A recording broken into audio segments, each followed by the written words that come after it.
Welcome to the Healthy, Wealthy, and Smart podcast. Each week, we interview the best and brightest in physical therapy, wellness, and entrepreneurship. We give you cutting-edge information you need to live your best life, healthy, wealthy, and smart. The information in this podcast is for entertainment purposes only and should not be used as personalized medical advice. And now, here's your host, Dr. Karen Litzy. Hey everybody, welcome back to the podcast. I'm your host, Karen Litzy, and today's episode is brought to you by Net Health. So Net Health is teaming up with Photo, which is focused on therapeutic outcomes, for one of the best industry events around outcomes management, the Clinical Outcomes Summit from October 23rd to the 25th in Knoxville, Tennessee. It's hosted by Photo, but not just for Photo clients. It's a gathering of everyone who believes in the power of outcomes management to drive change for patients, clinicians, practices, and payers. Healthy, Wealthy, and Smart podcast listeners, that's you. Get a steep discount on the registration. The full summit pass is only $150. Go to outcomesnerd.com. Use the discount code LITZY. Again, $150 for a full conference that will help you to harness the outcomes of your clinic to improve your clinic and your patient experience. All right, on to today's episode. Dr. Jenna Kantor is back, and she is the guest host and interviews Megan Sliski and James Nowak, both student physical therapists on the New York Physical Therapy Association Student Special Interest Group. Megan is the NYPTA SSIG President, National Student Conclave Project Committee Chair, and NYPTA Central District Conclave Committee Chair. James is the NYPTA Student SIG Vice President. So what they talk about are the roles and responsibilities of the President and Vice President of the SIG, a few of the highlights and accomplishments of the SIG this term, and what Megan and James look forward to in their future leadership roles. So if you're wondering what a student SIG is all about, what do they do, why do they exist, this is the episode to listen to. So thanks to Jenna, Megan, and James for a really great conversation around student SIGs. Hello, this is Jenna Kantor here with Healthy, Wealthy, and Smart, and I'm here to interview Megan Sliski and James Nowak. First of all, thank you so much for coming on and agreeing to speak about, drumroll please, the Student Special Interest Group. You're here in New York, and you two are a power duo. And Megan here is the president, and James is the vice president. And you're halfway through now? Is that where you're at? Just about. Yeah, we're just about halfway through. About halfway through. So I would love for you to take, for those who don't know, when people say, what does the SIG do? That SIG stands for Student Special Interest Group. What does the SIG do? Could you start from elections? Don't worry about taking me through the whole year. I'll ask you questions as we go through. So you got elected. What happens next? I'm going to hand it to you, Megan, and then when you need help, you can pass it over to James.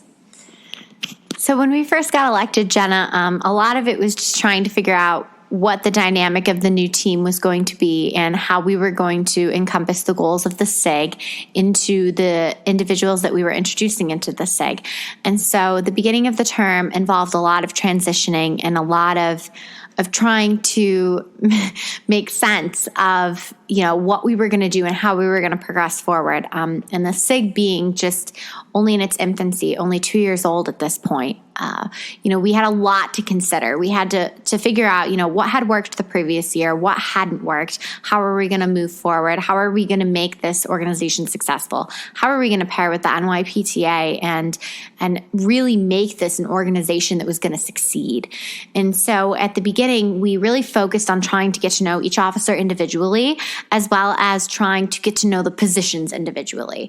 And so the nominating committee chair from last year did a wonderful job slating candidates. And we were very fortunate that the candidates that we had were so wonderful and that all of the individuals who were elected were just so great for their positions. And, we were really lucky for that. And so what we did was we moved forward. We got to know the individuals on an individual basis, and we figured out how we were going to make the organization work for us. that being said, there were times where there were hurdles, but when aren't there hurdles with a new organization, especially an organization that's only in its second year? And we were fortunate enough that, James and I actually go to the same school. And so we were able to meet almost weekly to talk about some of the challenges we were having and some of the successes and how we were going to make sure that the successes continued. But at the same time, how are we going to approach the challenges that we were having? Again, with it being a new organization.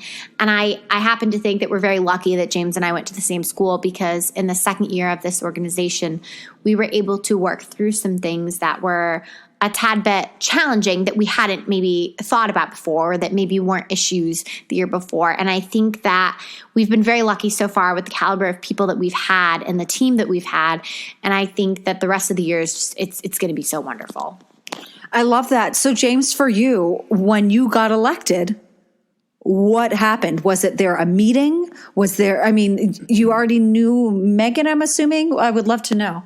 Yeah, so it's actually a really funny story. So I'm wrapping up in my first year of DPT school, and I remember I'm fresh, I'm mint, it's the fall, we're going heavy musculoskeletal stuff, and then this girl by the name of Megan comes in and does a little introduction on this state organization, state student special interest group called the NYPTA SSIG, and immediately within a couple of minutes of her presenting it, I said, "Oh my God, this is for me. This is what I want to be a part of." And at the time, I probably saw Megan around a little bit, but I had never talked to her.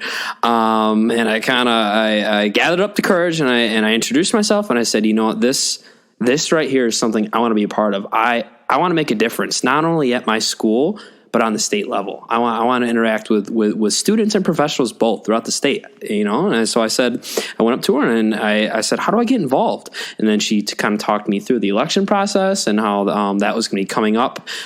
She did a little presentation right before our elections ran. And so from there, I decided to apply, and thankfully I got slated. Luckily enough, I got elected as the vice president.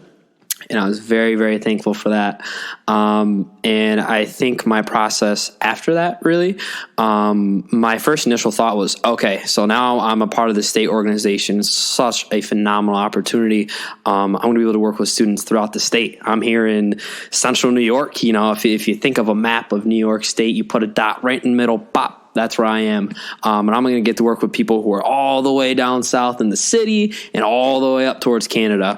And being able to really get the wealth of knowledge and experience from them was very exciting to me. But all that, I hadn't had the opportunity to interact with those students yet. So I think my first thing was really getting to know my team, getting to know the people who were elected. Was this phone calls? Yeah, so initially it was phone calls just to get to know them. But I'm happy that you asked that, because eventually, as the year turned to the start of our term, we had a nice transitional meeting. So we had a transitional meeting from our board from the previous year, and the people who were elected for this year that we're currently in. And that it wasn't just a phone call on the phone. It was a face to face through the computer. Really, it's almost like Skype, but it's a platform called GoToMeetings that we use, and I got to see the past president of the SIG, and I got to see all the people that I was working with throughout the year, and it was such a unique opportunity to be able to interact on that level. Even though I'm sitting in my apartment in Utica, New York, I got to talk with students who were from places like Columbia all the way down in the city, and that was such a unique opportunity. I love that. So for you, James, what have you been doing? Because you look over all the regional reps. So for those who don't know, I was part of the SIG, so I'll educate you guys on this. So there are regions within New York in which there is a student that represents several schools and will handle the communications with several schools, because New York is huge and we have a lot of schools here. So when you're working with the regional reps, how often do you meet and how do you run those meetings? So I think that's a great question, Jenna. So as of right now, we try and meet on a monthly basis. We do try and meet on a monthly basis. No, I did not try to accidentally summon you. Is that your phone? Oh, you know what? That's my phone. Is that one of your regional reps? That must be one of my regional reps calling. You know what? 2019, you got to watch out for Siri. Everyone's trying to hack us these days.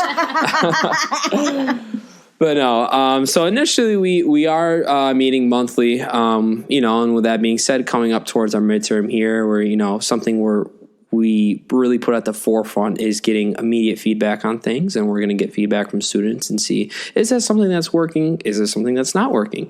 So that's something we're going to see. But as of right now, that's kind of how we do things, and it enables us to really, on a monthly basis, be able to say, okay, so these are the things we're working on. How can we contribute? How can the representatives throughout the state really add various ideas to your advocacy dinner, let's say, for example, that you're planning? How can we bolster this? How can we support you to make this a reality? I love that. So they're not thrown to the wolves. Megan, for you, we went a little bit backwards because I jumped into the interactions with the regional reps. You're working with the board. So you, and then I always forget because there's the main board and then there's the extension people. What are the terms for those? The advisory panel. The advisory panel. I should know this because I was on the advisory panel. but so you work with in these meetings with the advocacy chair, somebody who's in charge of volunteering, and somebody who's in charge of events.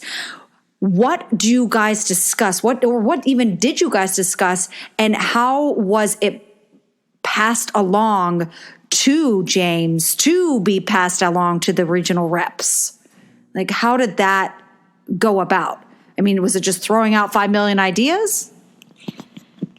So I think that was something that was a challenge last year. We were trying to work through how do we communicate from the executive board and advisory panel to the board of representatives.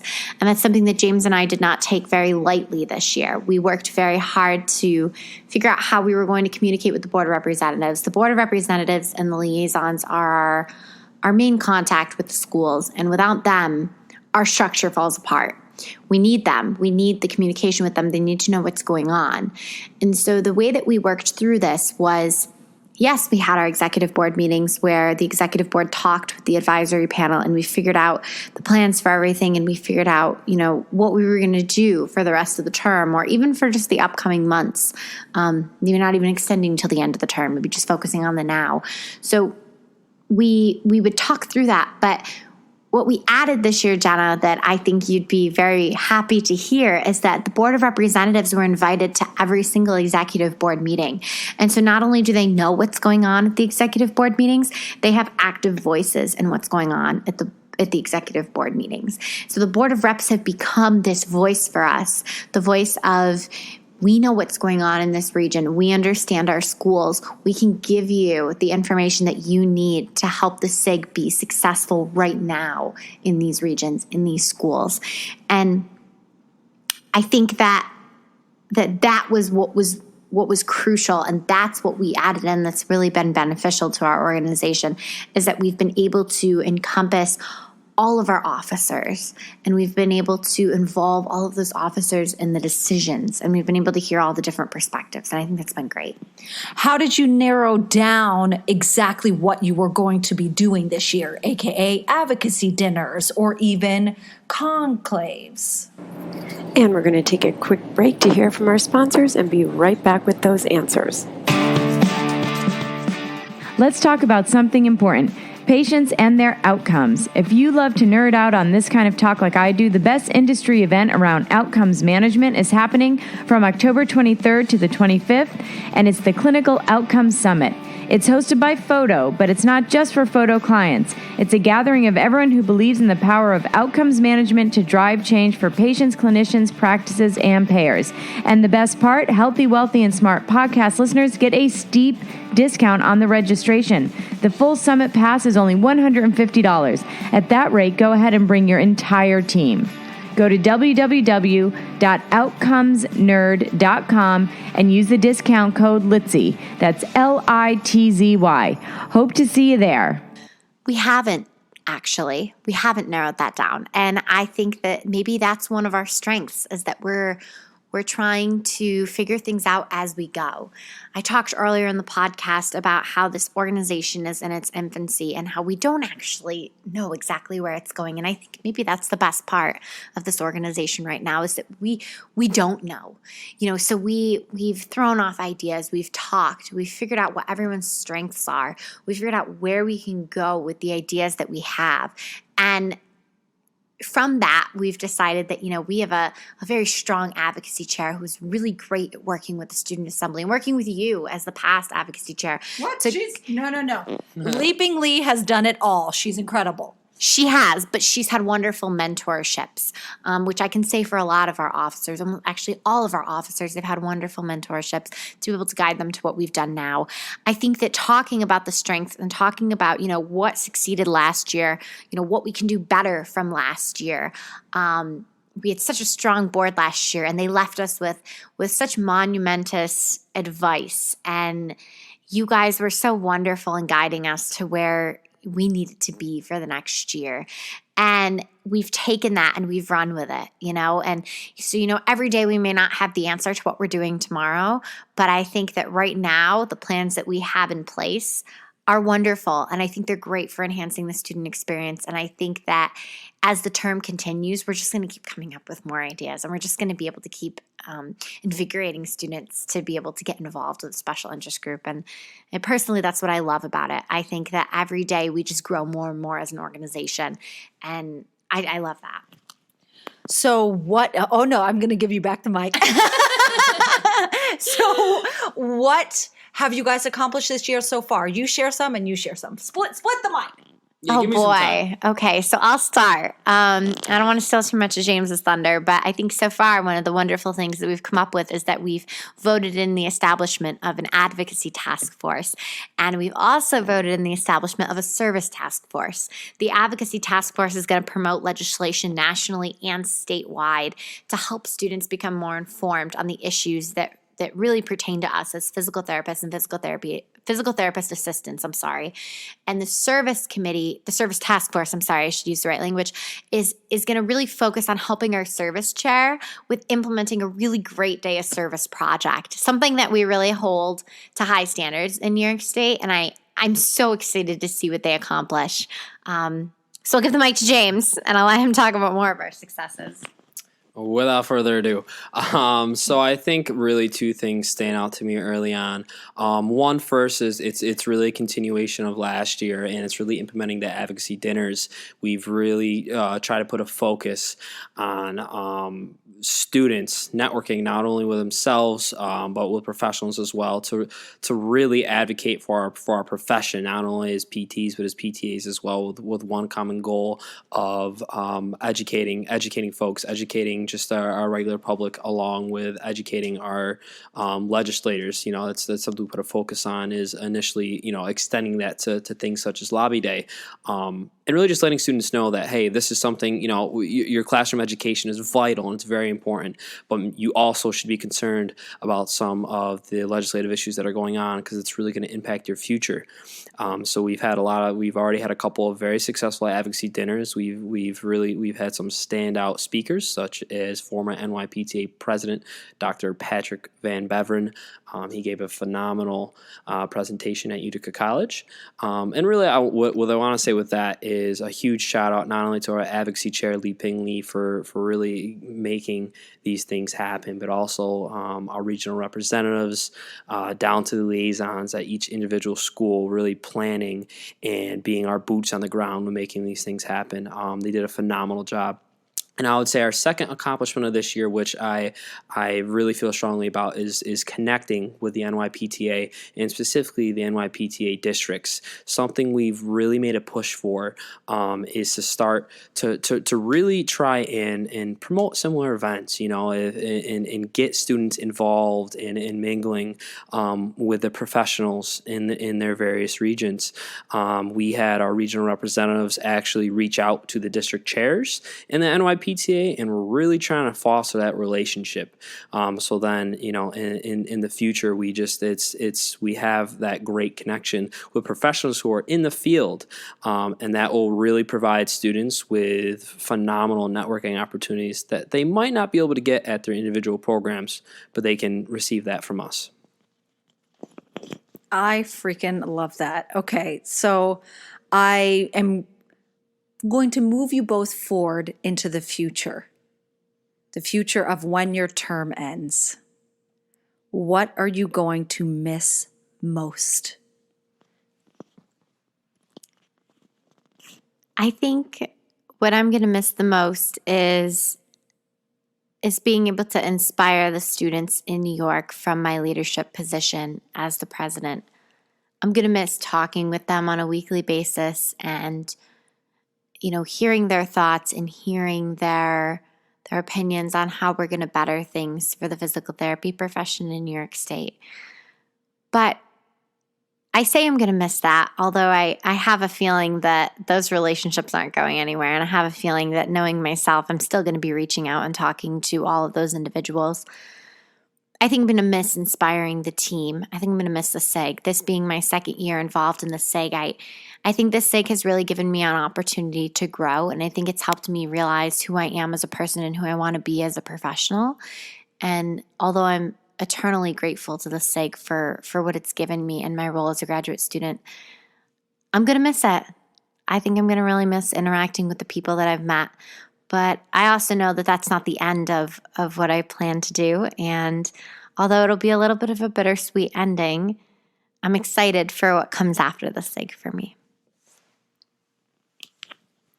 Just got to wipe my tears real quick from that one. I don't know how I'm supposed to follow with that. No, but you know what? I think really going off what Megan was saying, it's, while our organization, one of the things really true is things we try and do is deliver the experiences to the students throughout the state, and that I think I would miss a lot is hearing feedback from schools saying, did you like this, and stuff like that, and really being able to implement things that and give students the experiences that they might not be necessarily getting in the classroom directly. But I think I would miss just kind of like what Megan was saying, working with a team. When you're in a organization like this and you're able to network with students throughout the state, you really do build close bonds. And there's something about that atmosphere of coming together, collaborating, to deliver those experiences and really make a difference. What we're doing here is we are inspiring and we are educating the future professionals of our field, and to really to be at the forefront of that is something that I think I would miss greatly. Oh, Megan wants to add something more. I want to comment, James, on what you just said. So I happen to think that our dynamic duo of leading a team isn't quite over yet. And so we're sounding all somber here and sad about leaving. I have a feeling that James and I are going to continue our little teamwork in leading teams, and things are just going to get a little bit better. So look out for the dynamic duo. I love it. Well, thank you so much, dynamic duo, for coming on. Take care, everyone. Thanks for tuning in. And a big thank you again to Jenna, Megan, and James, and of course to our sponsor, Net Health. So if you want to talk about patients and their outcomes, specifically how great it is when your whole practice is rallied around a solid outcomes management program, then please make sure you mark on your calendar October 23rd to the 25th of this year, 2019, for the Clinical Outcomes Summit in Knoxville, Tennessee. Healthy, Wealthy, and Smart podcast listeners get a steep discount on the registration. It is only $150. So make sure you go today to www.outcomesnerd.com and use the discount code LITSY. You can also find it at podcast.healthywealthysmart.com and just look for the link that says the Outcomes Summit. So thanks everybody for listening and have a great couple of days. Thank you for listening, and please subscribe to the podcast at podcast.healthywealthysmart.com. And don't forget to follow us on social media.